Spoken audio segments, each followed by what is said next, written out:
go once, recontrol, you are clear to land. Ladies and gentlemen, we are now making our final approach on the Gamesmaster Resort. We wish you an enjoyable stay.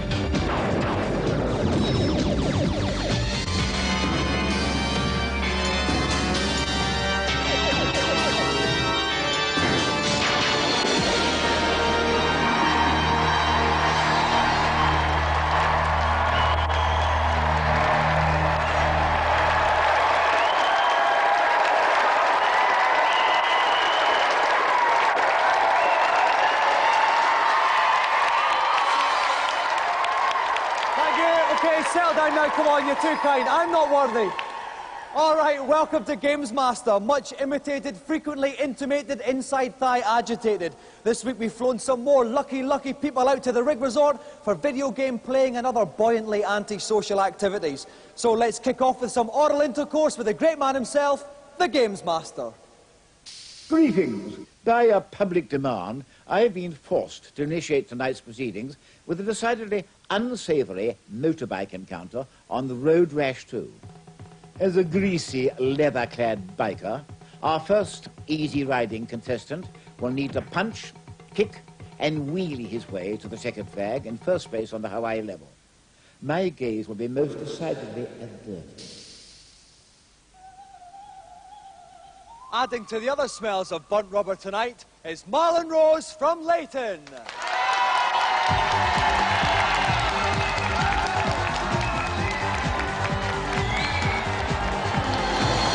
How's it going? All right, tonight a bit, mate. Okay, lovely. Now, Marlon, first of all, someone was telling me you've got quite a trendy haircut. What's the score with it? It's got Gamesmaster written on the back of it. Right, you'd like to turn in and let our camera get a little look at that? See that at home? What a lovely font that is as well. Superb. All right, now, listen, we're playing Road Rash 2, right? It's not on the easiest level of the Hawaiian race. Are you that confident? I am that confident. All right, then, well, I look forward to seeing how well you do. If you'd like to sit yourself down in the games playing chair, get ready to rev up. And riding pillion with me for this challenge is Game Zone's Jane Goldman. Welcome, Jane. Hi, Dominic. Now, obviously, Marlon's got no problem with his haircut. He may have some problem with the game. Have you got any tips to alleviate him? Well, I think Marlon should just bear in mind that time is of the essence here, Dominic, so he shouldn't get too bogged down with all the rough stuff. He should just get in there and Just go. keep it clean and go for the line. Well, Marlon has to finish first on the Hawaiian race, stage 2. Marlon, are you ready? Then off you go. Okay, here we see Marlon in the white jumpsuit on the red bike. And at the moment, he's in 13th place. To the left of the screen, you can see a green energy bar. When that goes down, then it's good night, Marlon. Similarly, he's got his bike energy bar just beside it. Okay, he's doing very well. We can see a mileometer at the bottom right of the screen. It's coming up to 7/10 of a mile. It's a 5.5 mile race. So he's making quite good steady progress. We can see the next rider coming up in his sights. But it's not just the bike riders he's got to worry about. No, that's right. He's got to watch out for cars, hazards, and of course the police. Although in Road Rash 2, you can punch the police. Okay, but that's not something we'd recommend you do at home. Okay, here he comes. He's up to 7th place. Oh! Athletic leap over the police car. And here he comes. He's doing fantastically. He's catching up on the next batch of riders. Oh, he smacked her. That was off. Roz there. Smacked her right in the chops.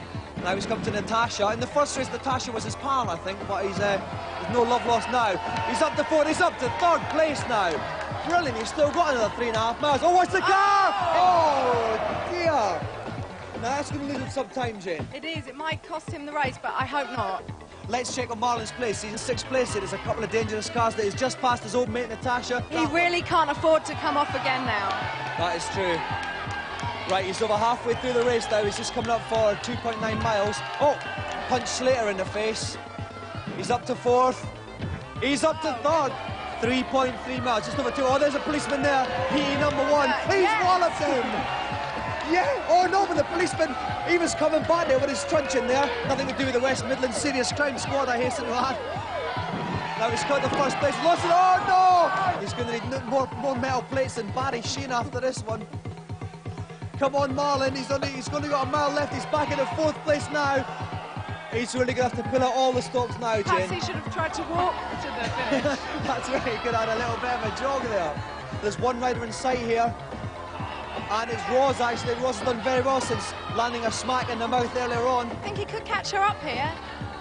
Watch, there's another car here. Oh, he's gone the outside of it there. Had to go up the Carefully top. Oh, clear. Rod's got a run back there. He's only got half a mile left. He's in fourth place. No, he's been hit by It's another up car. again. It's a tragedy of immense proportions here. Oh! Oh dear. He's only got 0.4 of a mile to go. I can't see him doing it here, Jen. Well, frankly, no. And there's another car, but he's missed that. But he's hit the other one. It's gone horribly wrong. He thinks it's Death Race 2000. He's been hit again, and the bike is wrecked. And unfortunately, Marlon's challenge is over.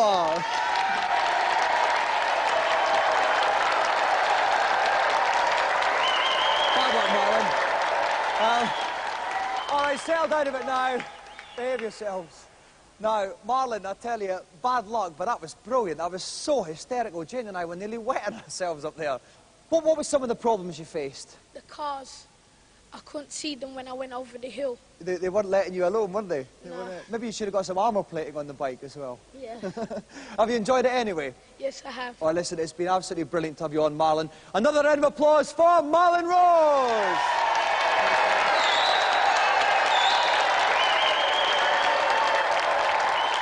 While Auntie Marisha mops up the tears of another crestfallen campaigner, we'll take a look at this week's reviews.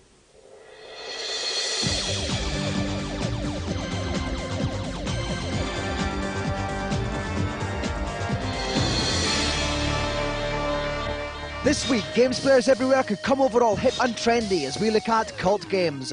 First up on the Super NES, grown men wear shades in Blues Brothers. Jake and Elwood are trapped in a mutant jukebox, help them escape through 32 levels of platform japes. The word cack's used a lot in the computer game industries, and this sums up Super NES Blues Brothers perfectly. No attempt has been made to follow the film's excellent plot, and what's left is a tired run-around platform game. The graphics of Jake and Elwood are cartoon style, but the game's miles too difficult, and I don't think it's worth the money. The levels are really frustrating and really badly put together, and there's just nothing to keep you coming back for more.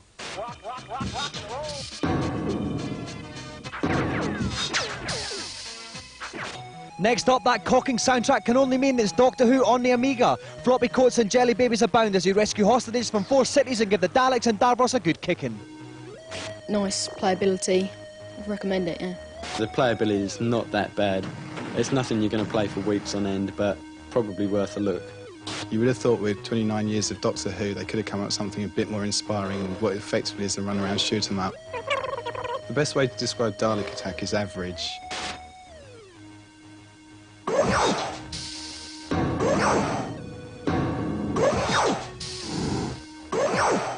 Finally, Star Wars on the Game Boy. As in the film, travel from Tatooine to the Death Star, rescuing friendly robots and girls with strange hairstyles.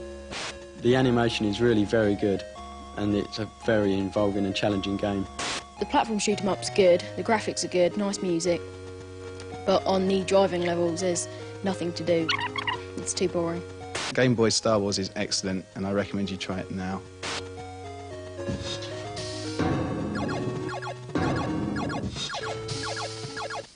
The dawn of 32-bit machines has arrived. The spanking new Atari, Acorn and Amigas make the present 16-bit Mega Drive, Super NES and Amiga 600s look positively weeny. Tonight we compare the 3 new boys with help from Alistair Bowden from Atari, Simon Lovesey from Acorn and Kelly Sumner from Commodore. First of all, why the new machines? Well, Atari Falcon is aimed at the home user as a revolutionary new home computer, all singing, all dancing. Mum and Dad can do their desktop publishing, word processing and run the family business, whilst the kids are enjoying the latest in stunning games. The person who wants quality graphics, quality sound, a machine that is versatile and easy to use. 65,000 colours. Each pixel can be a different colour. 4,096 colours, and at any one time can display 256 colours on the screen. 16.7 million colours. This has got 16-bit stereo recording, 16-bit stereo playback, at quality better than CD or DAT tapes. As standard, the A3010 comes with 8 stereo channels built in. The Amiga 1200 has 4-channel stereo sound. Currently there are over 50 games being developed. Many of these will be released in the first 3 months of 1993. Currently there are over 250 games available, but this is growing rapidly. 1,500 to 2,000 currently work with the Amiga 1200. by January or February of this year, you would probably see something like 20 or 25 games which are only available on the Amiga 1200.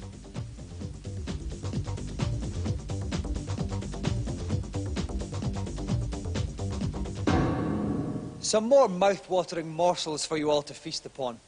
Now, as I wind my way through the bowels of the rig to meet tonight's celebrity, let's find out what challenge they'll be facing. Hello again. My second challenge for the evening sets the world to rights with a touch of environmental do-gooding on global gladiators. With disinfectant to hand and green fingers to boot, our cleansing contestant has 2 minutes in which to negotiate the polluted landscape of level 1 and reach the exit.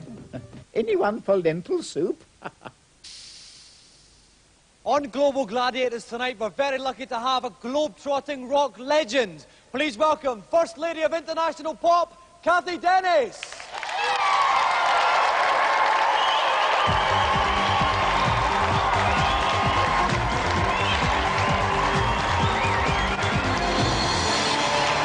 Welcome to the show, Cathy. Thanks very much for joining us.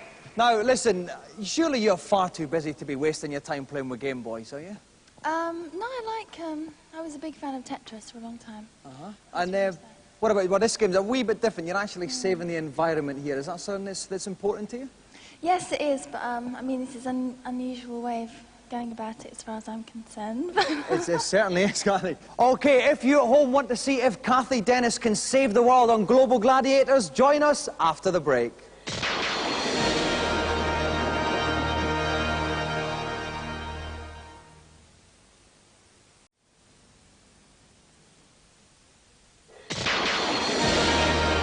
Welcome back. We're very lucky to have Cathy Dennis with us tonight, about to pit her skills on Global Gladiators. Dave Perry from Sega Pro is with me to give Cathy some tips about playing. Welcome, Dave. Hi, Dominic. All right, give us the rundown. Well, basically, Global Gladiators is a really beautiful game. The thing to look out for is the invisible platforms. You only notice them when you pass through them, and at the top of them is usually a really nice health bonus. Which you're going to need if you want to complete this. Which you're going to need if you're going to get through this level. That's right, it's quite tough. Cathy's got 2 minutes to get to the end of the level. Cathy, are you ready? Yeah. Then off you go. Okay, off goes Cathy there with Cathy's playing Mick. There's two characters in this, Mick and Mac, and she's actually playing Mick. Okay, she just sploished the slime baddie there. Oh, she got hit a little bit there, but you can see her energy bar's that little arrow at the bottom underneath the score. For points as you go along, you collect the little M's, which are like McDonald's arches, and they give you extra points. Okay. All these slime monsters have to be destroyed with this custard gun. They are horrendous. Is that a custard gun, Dave? I guess it's custard. I can't think what that's like. Oh, there's a heart. That's a health bar. She's got it, but that's fine. It's she wants to keep an eye out for those. Absolutely. Okay, so 35 seconds now. She's going all right, Dave. It's quite a long level, though, this. Very, very well. It's a long level. Yeah, she's got to keep charging along, and not get hit. Yeah, every time she runs into these green things, he shakes his head, loses a bit of health. Another hit. Energy. Oh no, energy's about halfway down. A heart would be becoming useful now, but it's okay. There's no need to panic yet. 53 seconds gone. She's got to start looking out for some health hearts now, just to power up. Oh, she doesn't want to go in there. Yeah, that was a little bit close there. Nearly an early bath in the primeval sludge. All these monsters are, this is what can happen to the Earth if we don't do something about it. That's right, if we don't keep a watch on that. Clean up our act. Absolutely. All right, 1 minute 12 gone, but the energy bar's getting quite low. Oh no, she's out. Oh no! Straight down the cliff. Cathy takes a dive, and the challenge is over. Round of applause for Cathy Dennis.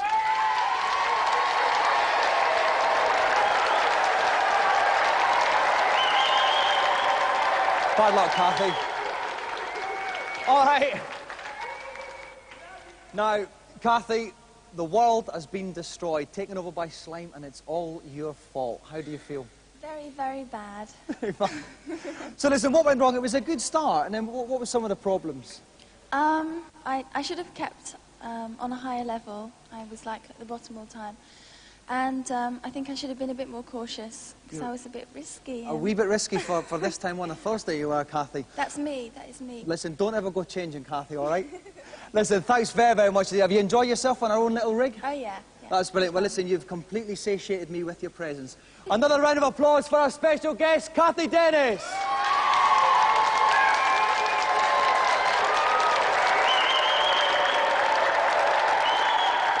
While I say my sad goodbyes to Cathy Dennis as she climbs aboard the Gamesmaster chopper, some more puzzles are resolved in the consultation zone.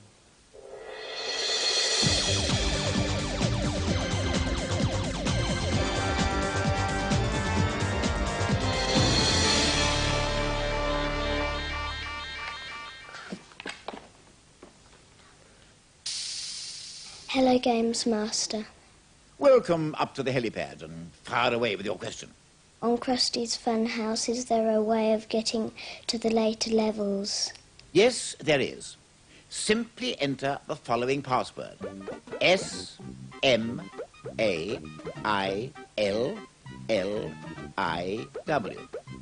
That's Williams backwards. And the entire game is yours to explore. Thank you very much. Who's next? Where's the magic cape on Zelda 3? I'm sorry, but if you don't say please, you don't get your questions answered. Next, please. Hello, Gamesmaster. I am near the end of UN Squadron, but I cannot kill the Guardian that hangs from the ceiling. Can you help me, please? The answer here lies in the weapons that you can equip your ship with at the beginning of the level. Before you launch into the fray, buy the gun pod weapon. When you reach the end of level Guardian, let rip with this gun pod weapon, and you'll soon have him waving the white flag. Thanks a lot.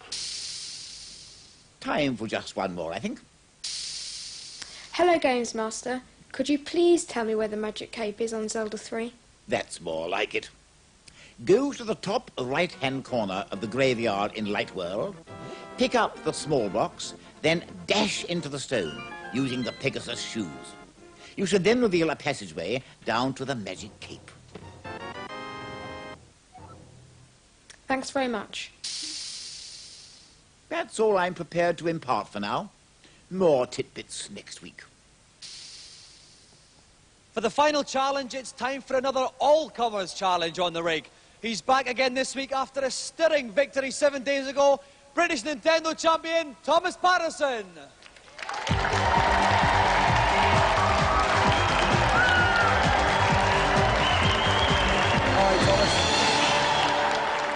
Okay, Thomas, you had a good win under your belt last week. You still confident? Yep, sure am. Yep, no problems for you at all? No. I like this guy, I tell you. All right then, if there's any member of our audience who'd like to take on Thomas Patterson in any Nintendo game, stick your hands up in the air.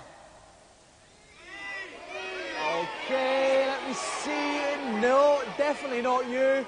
Definitely not. How about this? Yes, the ginger-haired fellow there with the spectacles. If you'd like to make your way down, give a round of applause, everyone.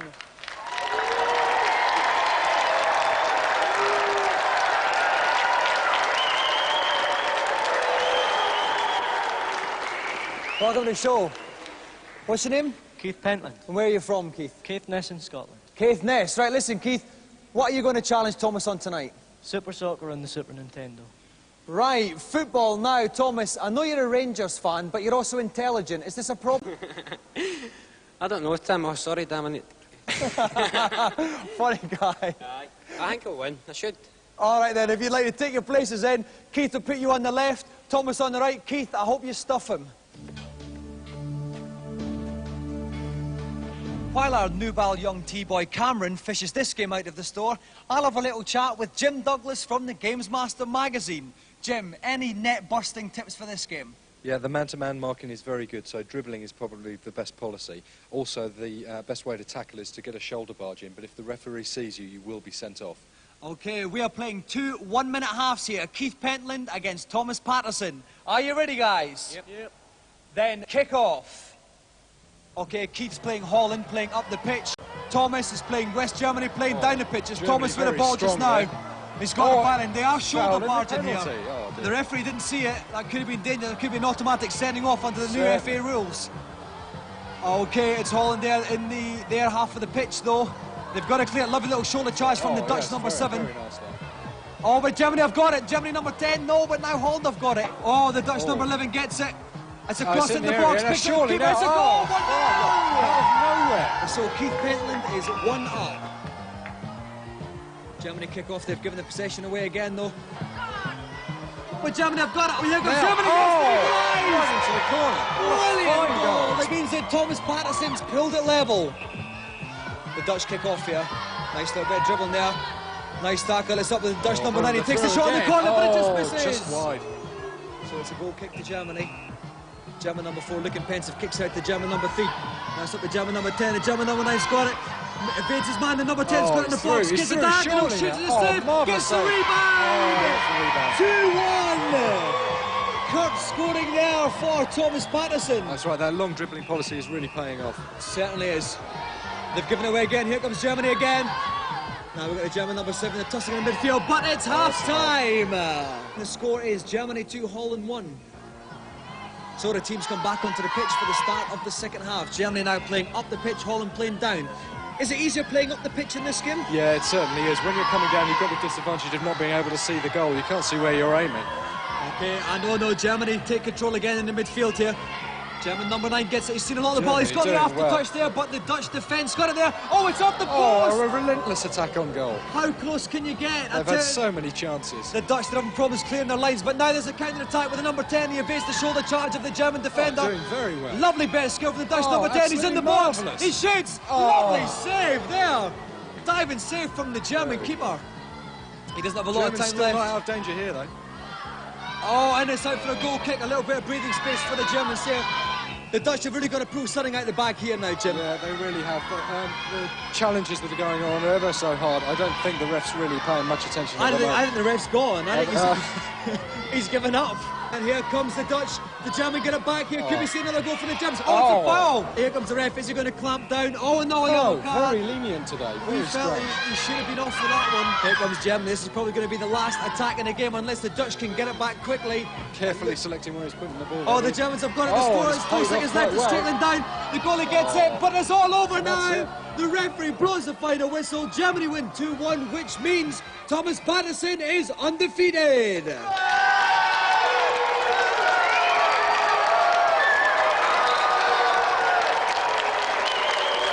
It's a great game, but listen, Keith, I had all my hopes on you. You started off well, you gave me an early goal, then what happened?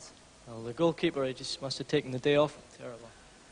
Well, which means, although I'm loath to admit it, Thomas, you played a brilliant game and you won. What have you got to say for yourself? Well, the goalie was like Gordon Marshall, but he lets another goal, so I won easily.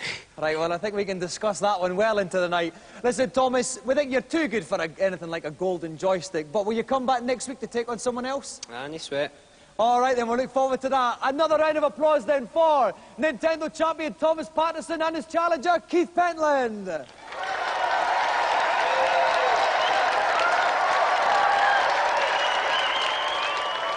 Well, that's the dinner gong, and supper on the rig tonight consists of crabs pinchers with cheesy nibbles. In 2 weeks' time, we'll have an exclusive 3D challenge on Gamesmaster. So if you'd like to see lots of objects thrusting their way into the inner sanctum of your living room, be sure to pick up a pair of these essential eyewear accessories. We'll be giving you the details of how to lay your hands on them after the credits tonight. In 7 days' time, we'll be having a little bit of a 3D tryout in preparation for the big one, so pick up your glasses quickly. Good night.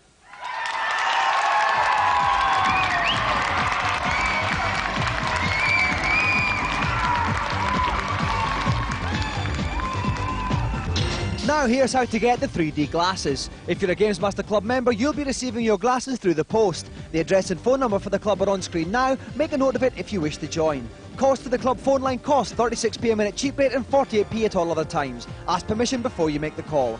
You can also get the glasses with a special 3D edition of the Gamesmaster magazine. On sale at newsagents now, price £1.75.